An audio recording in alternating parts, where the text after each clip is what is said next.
باللہ من الشیطان الرجیم بسم اللہ الرحمن الرحیم الف لام میم یہ اللہ کی کتاب ہے۔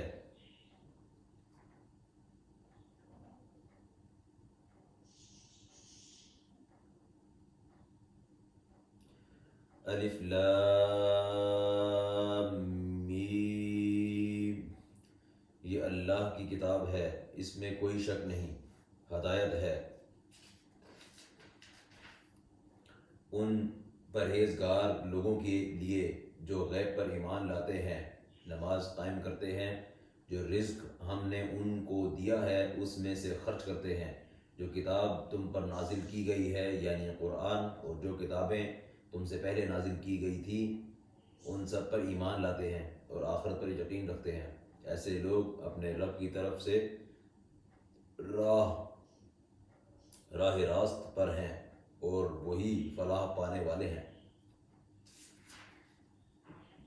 جن لوگوں نے ان باتوں کو تسلیم کرنے سے انکار کر دیا ان کے لیے یکساں ہے، خواہ تم انہیں خبردار کرو یا نہ کرو، بہرحال وہ ماننے والے نہیں ہیں۔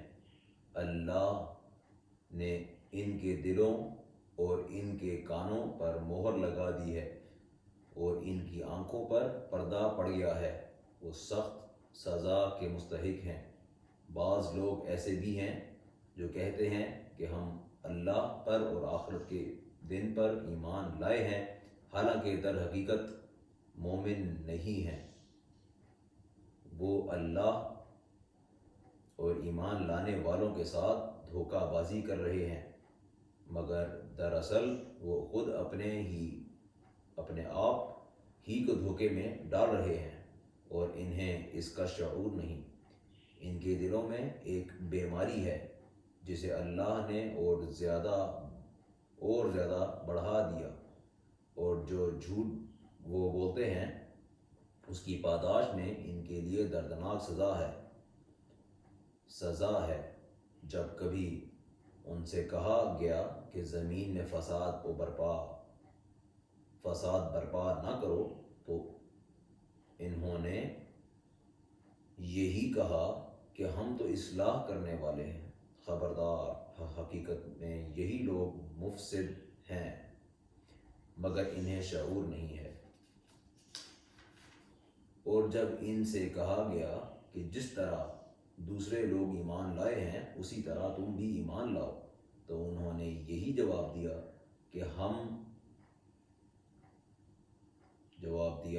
کیا ہم بیوقوفوں کی طرح ایمان لائیں؟ خبردار حقیقت میں تو یہ خود بیوقوف ہیں مگر یہ جانتے نہیں ہیں۔ جب یہ اہل ایمان سے ملتے ہیں تو کہتے ہیں کہ ہم ایمان لائے ہیں،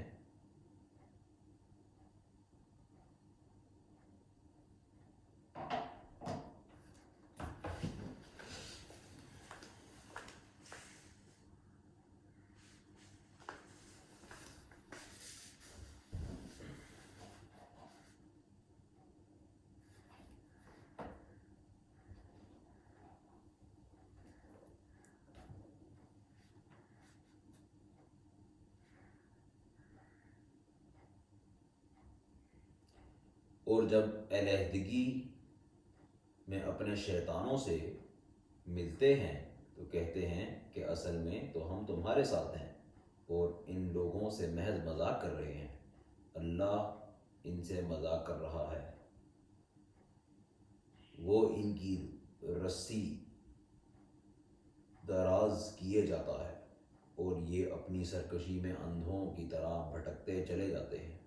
یہ وہ لوگ ہیں جنہوں نے ہدایت کے بدلے گمراہی خرید لی ہے، مگر یہ سودا ان کے لیے نفع بخش نہیں ہے اور یہ ہرگز صحیح راستے پر نہیں ہے۔ ان کی مثال ایسی ہے جیسے ایک شخص نے آگ روشن کی اور جب اس نے سارے ماحول کو روشن کر دیا تو اللہ نے ان کا نور بصارت سلب کر لیا اور انہیں اس حال میں چھوڑ دیا کہ تاریکیوں میں انہیں کچھ نظر نہیں آتا۔ یہ بہرے ہیں، گونگے ہیں، اندھے ہیں، یہ اب نہ پلٹیں گے۔ یا پھر ان کی مثال یوں سمجھو کہ آسمان سے زور کی بارش ہو رہی ہے اور اس کے ساتھ اندھیری، گھٹا اور کڑک اور چمک بھی ہے۔ یہ بجلی کے کڑاکے سن کر اپنی جانوں کے خوف سے کانوں میں انگلیاں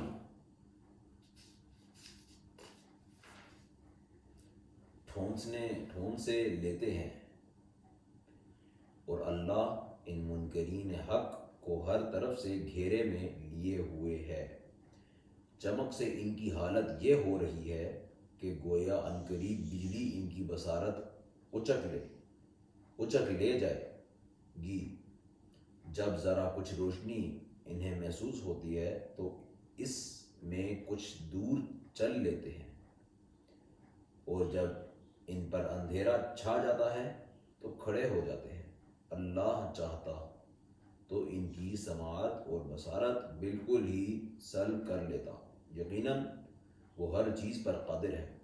لوگوں، بندگی اختیار کرو اپنے اس رب کی جو تمہارا اور تم سے پہلے جو لوگ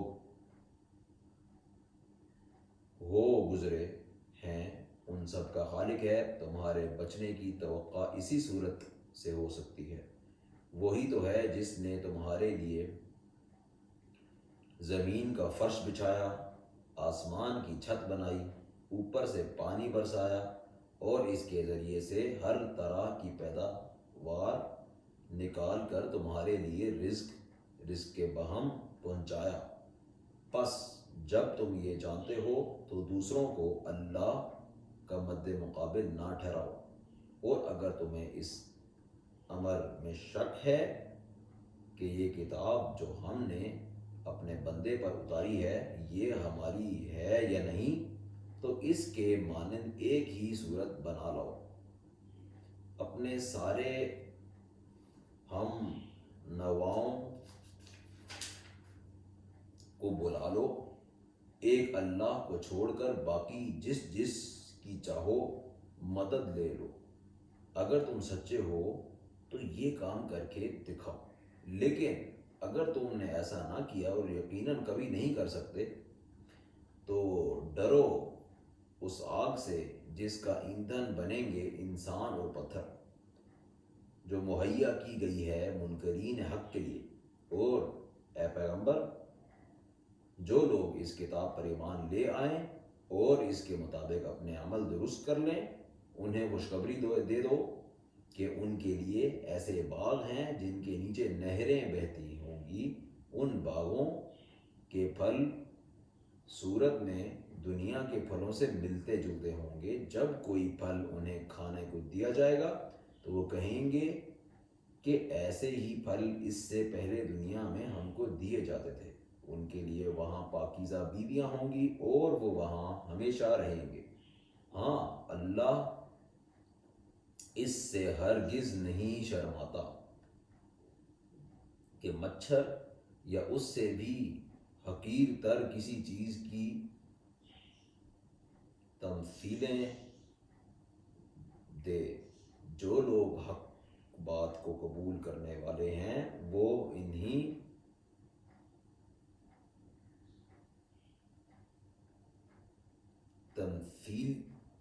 تمثیلوں کو دیکھ کر جان لیتے ہیں کہ یہ حق ہے جو ان کے رب ہی کی طرف سے آیا ہے، اور جو ماننے والے نہیں ہیں وہ انہیں سن کر کہنے لگتے ہیں کہ ایسی تمثیلوں سے اللہ کو کیا سروکار۔ اس طرح اللہ ایک ہی بات سے بہتوں کو گمراہی میں مبتلا کر دیتا ہے اور بہتوں کو راہ راست دکھا دیتا ہے، اور گمراہی میں وہ انہی کو مبتلا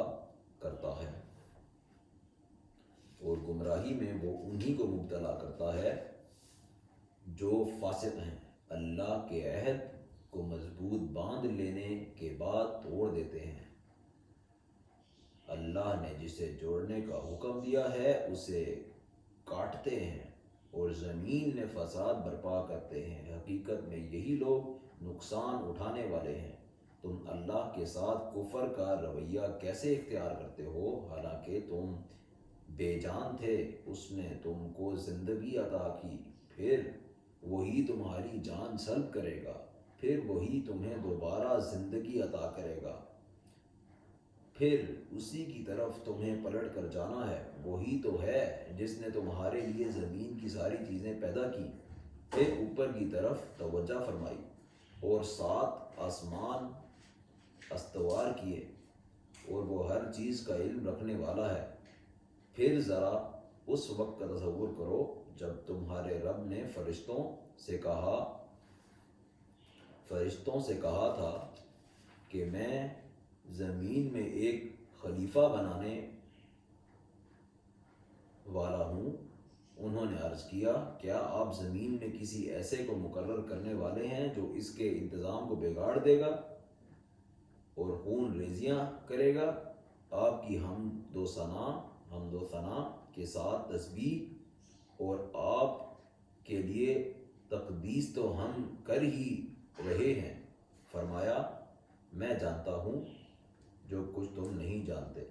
اس کے بعد اللہ نے آدم کو ساری چیزوں کے نام سکھائے، پھر انہیں فرشتوں کے سامنے پیش کیا اور فرمایا، اگر تمہارا خیال صحیح ہے کہ کسی خلیفہ کے تقرر سے انتظام بگڑ جائے گا تو ذرا ان چیزوں کے نام بتاؤ۔ انہوں نے عرض کیا،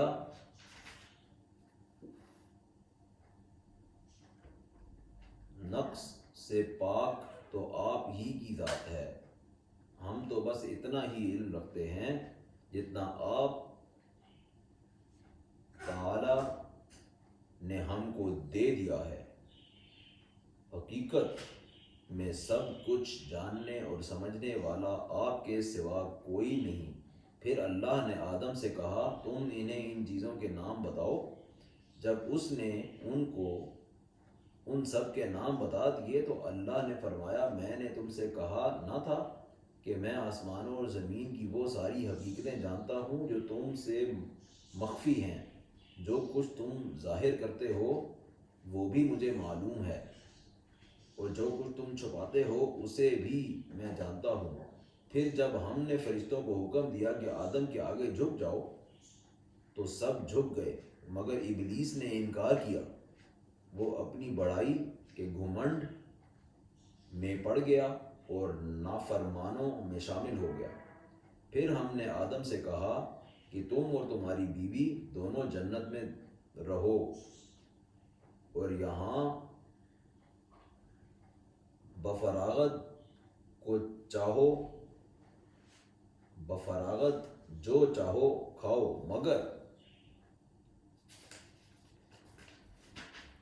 اس درخت کا رخ نہ کرنا اور نہ ظالموں میں شمار، ورنہ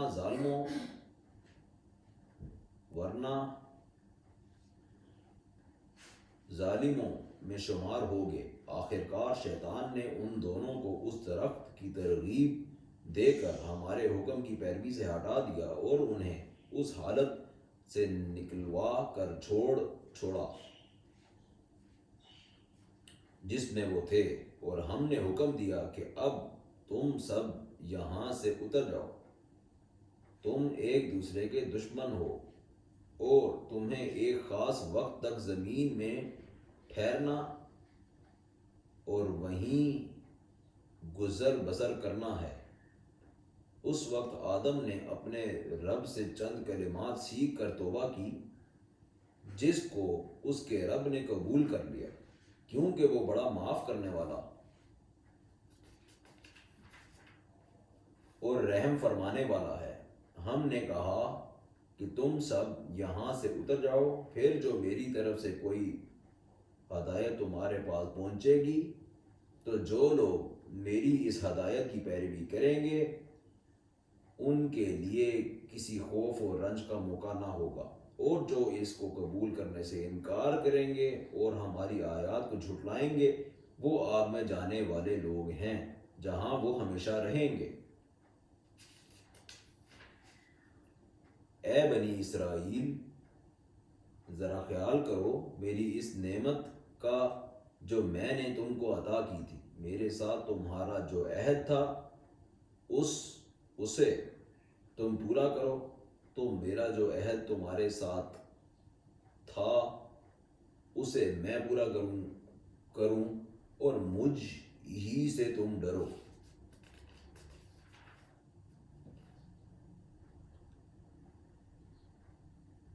اور میں نے جو کتاب بھیجی ہے اس پر ایمان لاؤ۔ یہ اس کتاب کی تائید میں ہے جو تمہارے پاس پہلے سے موجود تھی، لہذا سب سے پہلے تم ہی اس کے منکر نہ بن جاؤ۔ تھوڑی قیمت پر میری آیات کو نہ بیچ ڈالو اور میرے غضب سے بچو۔ باطل کا رنگ چڑھا کر حق کو مشتبہ نہ بناؤ اور نہ جانتے بوجھتے حق کو چھپانے کی کوشش کرو۔ نماز قائم کرو، زکوٰۃ دو، اور جو لوگ میرے آگے جھک رہے ہیں ان کے ساتھ تم بھی جھک جاؤ۔ تم دوسروں کو تو نیکی کا راستہ اختیار کرنے کے لیے کہتے ہو مگر اپنے آپ کو بھول جاتے ہو، حالانکہ تم کتاب کی تلاوت کرتے ہو۔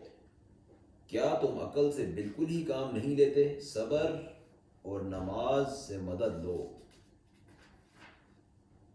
بے شک نماز ایک سخت مشکل کام ہے مگر ان فرما بردار بندوں کے لیے مشکل نہیں ہے جو سمجھتے ہیں کہ آخر کار انہیں اپنے رب سے ملنا اور اس کی طرف پلٹ کر جانا ہے۔ اے بنی اسرائیل، یاد کرو میری اس نعمت کو جس سے میں نے تمہیں نوازا تھا، اور اس بات کو کہ میں نے تمہیں دنیا کی ساری قوموں پر فضیلت عطا کی تھی۔ اور ڈرو اس دن سے جب کوئی کسی کے ذرا کام نہ آئے گا، نہ کسی کی طرف سے سفارش قبول ہوگی، نہ کسی کو فدیہ لے کر چھوڑا جائے گا، اور نہ مجرموں کو کہیں سے مدد مل سکے گی۔ یاد کرو وہ وقت جب ہم نے تم کو فرعونیوں کی غلامی سے نجات بخشی۔ انہوں نے تمہیں سخت عذاب میں مبتلا کر رکھا تھا، تمہارے لڑکوں کو ذبح کرتے تھے اور تمہاری لڑکیوں کو زندہ رہنے دیتے تھے، اور اس حالت میں تمہارے رب کی طرف سے تمہاری بڑی آزمائش تھی۔ یاد کرو وہ وقت جب ہم نے سمندر پھاڑ کر تمہارے لیے راستہ بنایا، پھر اس میں سے تمہیں بخیریت گزروا دیا، پھر وہیں تمہاری آنکھوں کے سامنے فرعونیوں کو غرقاب کیا۔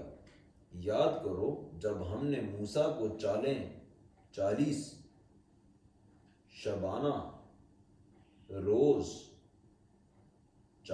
شبانہ روز کی قرارداد پر بلایا تو اس کے پیچھے تم بچڑے کو اپنا معبود بنا بیٹھے۔ اس وقت تم نے بڑی زیادتی کی تھی، مگر اس پر بھی ہم نے تمہیں معاف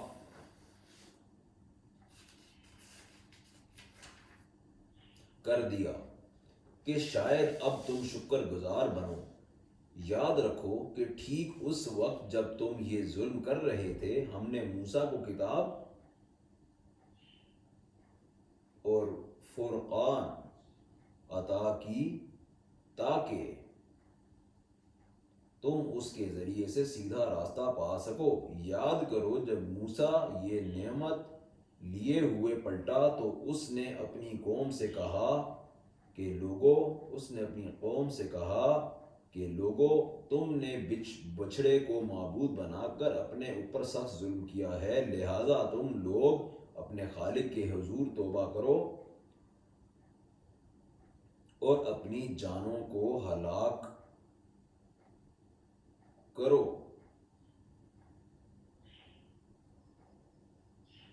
اسی میں تمہارے حق تمہارے خالق کے نزدیک تمہاری بہتری ہے۔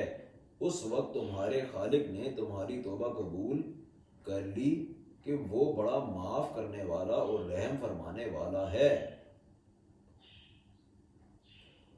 یاد کرو جب تم نے موسیٰ سے کہا تھا کہ ہم تمہارے کہنے کا ہرگز یقین نہ کریں گے جب تک کہ اپنی آنکھوں سے علانیہ خدا کو تم سے کلام کرتے نہ دیکھ لیں۔ اس وقت تمہارے دیکھتے دیکھتے ایک زبردست صاعقے نے تم کو آ لیا، تم بے جان ہو کر گر چکے تھے، مگر پھر ہم نے تم کو جلا اٹھایا، شاید کہ اس احسان کے بعد تم شکر گزار بن جاؤ۔ ہم نے تم پر ابر کا سایہ کیا، من و سلوہ کی غذا تمہارے لیے فراہم کی، اور تم سے کہا کہ جو پاک چیزیں ہم نے تمہیں بخشی ہیں انہیں کھاؤ، مگر تمہارے اسلاف نے جو کچھ کیا وہ ہم پر ظلم نہ تھا، بلکہ انہوں نے آپ اپنے ہی اوپر ظلم کیا۔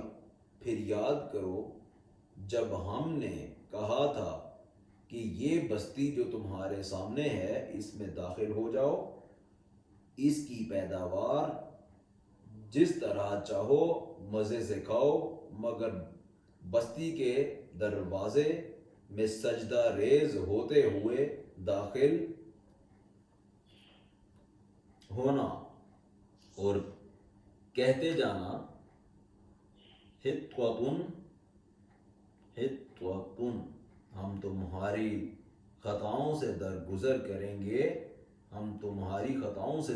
کریں گے اور نیکوکاروں کو مزید فضل و کرم سے نوازیں گے۔ مگر جو بات کہی گئی تھی ظالموں نے اسے بدل کر کچھ اور کر دیا۔ آخرکار ہم نے ظلم کرنے والوں پر آسمان سے عذاب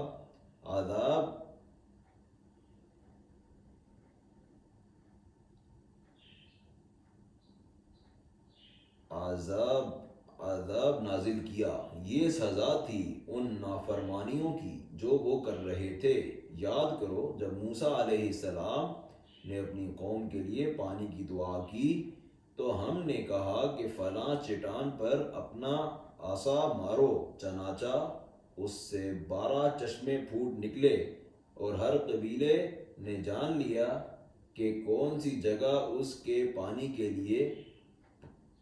کے پانی لینے کی ہے۔ اس وقت یہ ہدایت کر دی گئی تھی کہ اللہ کا دیا ہوا رزق کھاؤ پیو اور زمین میں فساد نہ پھیلاتے پھرو۔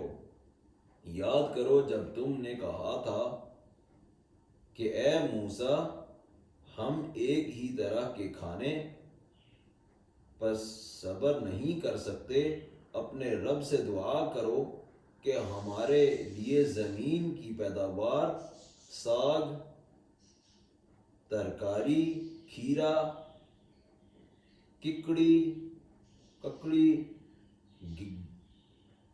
گیہوں، لہسن،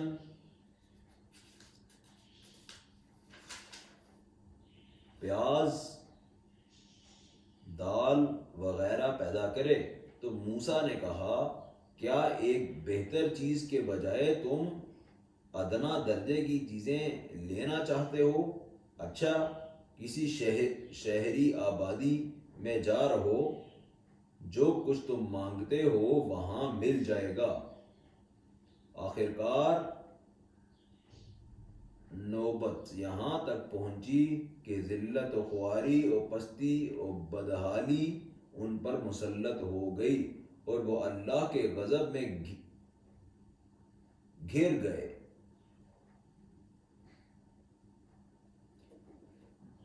یہ نتیجہ تھا اس کا کہ وہ اللہ کی آیات سے کفر کرنے لگے اور پیغمبروں کو ناحق قتل کرنے لگے۔ یہ نتیجہ تھا ان کی نافرمانیوں کا اور اس بات کا کہ وہ حدود شرع سے نکل جاتے تھے۔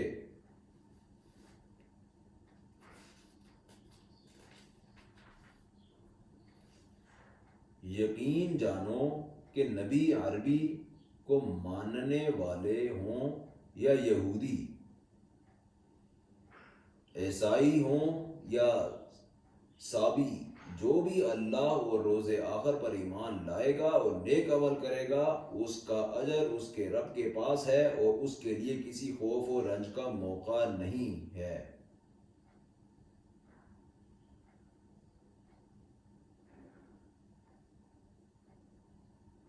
یاد کرو وہ وقت جب ہم نے طور کو تم پر اٹھا کر تم سے پختہ عہد لیا تھا اور کہا تھا کہ جو کتاب ہم تمہیں دے رہے ہیں اسے مضبوطی کے ساتھ تھامنا، اور جو احکام و ہدایات اس میں درج ہیں انہیں یاد رکھنا۔ اسی ذریعے سے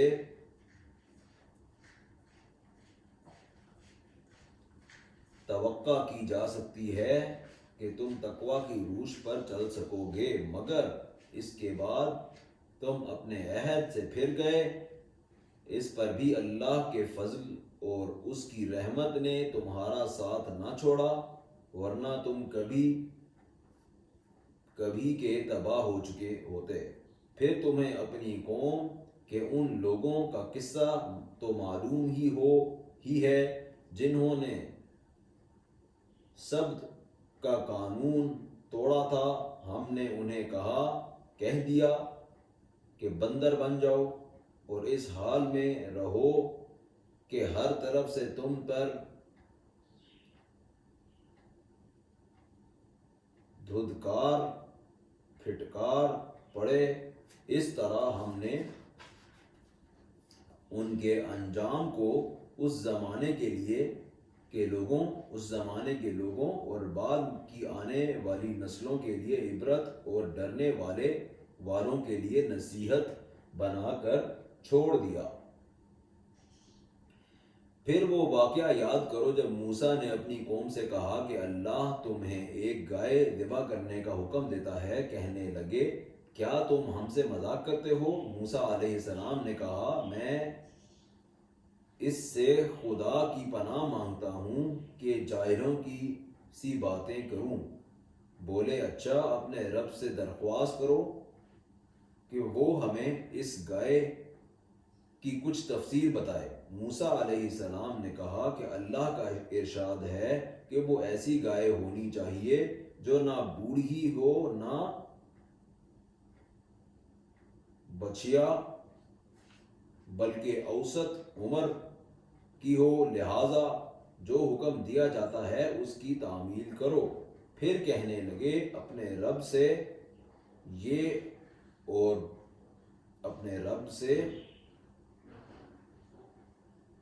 یہ اور پوچھ دو کہ اس کا رنگ کیسا ہو۔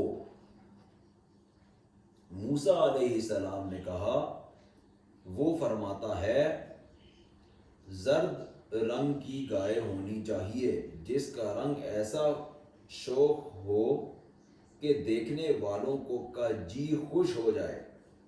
پھر بولے اپنے رب سے صاف پوچھ کر بتاؤ کیسی گائے مطلوب ہے، ہمیں اس کی تعیین میں اشتباہ ہو گیا ہے۔ اللہ نے چاہا تو ہم اس کا پتہ پا لیں گے۔ موسیٰ نے جواب دیا اللہ کہتا ہے کہ وہ ایسی گائے ہے جس سے خدمت نہیں لی جا سکتی اور نہ زمین جو تپتی ہے نہ پانی کھینچتی ہے، صحیح سالم اور بے داغ ہے۔ اس پر وہ پکار اٹھے کہ ہاں اب تم نے ٹھیک پتہ بتایا ہے۔ پھر انہوں نے اس سے ذبح کیا، ورنہ وہ ایسا کرتے معلوم نہ ہوتے تھے۔ اور تمہیں یاد ہے وہ واقعہ جب تم نے ایک شخص کی جان لی تھی، پھر اس کے بارے میں جھگڑنے اور ایک دوسرے پر قتل کا الزام تھوپنے لگے تھے، اور اللہ نے فیصلہ کر لیا تھا کہ جو کچھ تم چھپاتے ہو اسے کھول کر رکھ دے گا۔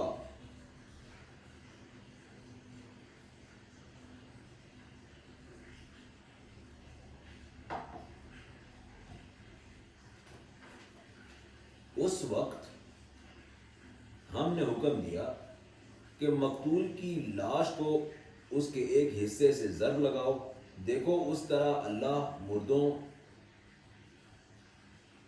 کو زندگی بخشتا ہے اور تمہیں اپنی نشانیاں دکھاتا ہے تاکہ تم سمجھو۔ مگر ایسی نشانیاں دیکھنے کے بعد بھی آخرکار تمہارے دل سخت ہو گئے، پتھروں کی طرح سخت، بلکہ سختی میں کچھ ان سے بھی بڑھے ہوئے، کیونکہ پتھروں میں سے تو کوئی ایسا بھی ہوتا ہے جس میں سے چشمے پھوٹ بہتے ہیں، کوئی پھٹتا ہے اور اس میں سے پانی نکل آتا ہے، اور کوئی خدا کے خوف سے لرز کر گر پڑتا ہے۔ اللہ تمہارے کرتوتوں سے بے خبر نہیں ہے۔ اے مسلمانوں، اب کیا ان لوگوں سے تم یہ توقع رکھتے ہو کہ یہ تمہاری دعوت پر ایمان لے آئیں گے، حالانکہ ان میں سے ایک گروہ کا شیوا یہ رہا ہے کہ اللہ کا کلام سنا اور پھر خوب سمجھ بوجھ کر دانستہ اس میں تحریف کی۔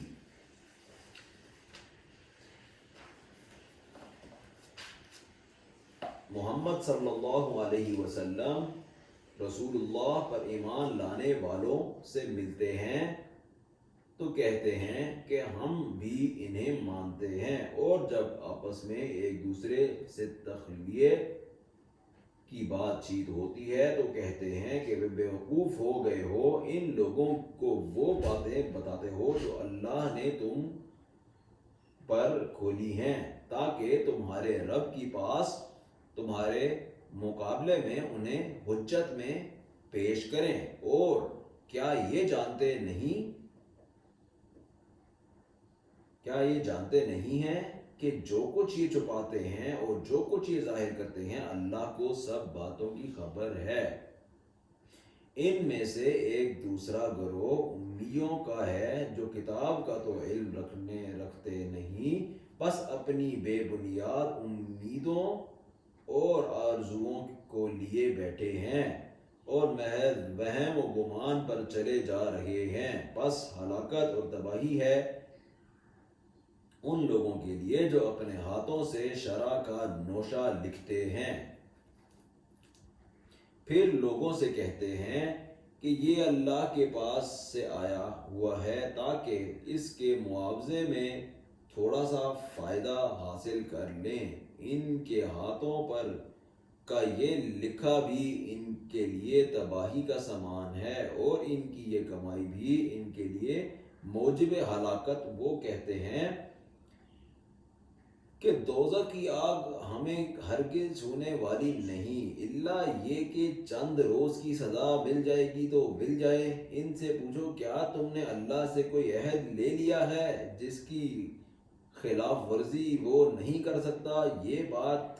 بات یہ ہے کہ تم اللہ کے ذمے ڈال کر ایسی باتیں کہہ دیتے ہو جن کے متعلق تمہیں علم نہیں ہے کہ اس نے ان کا ذمہ لیا ہے۔ آخر تمہیں دوزخ کی آگ کیوں نہ چھوئے گی؟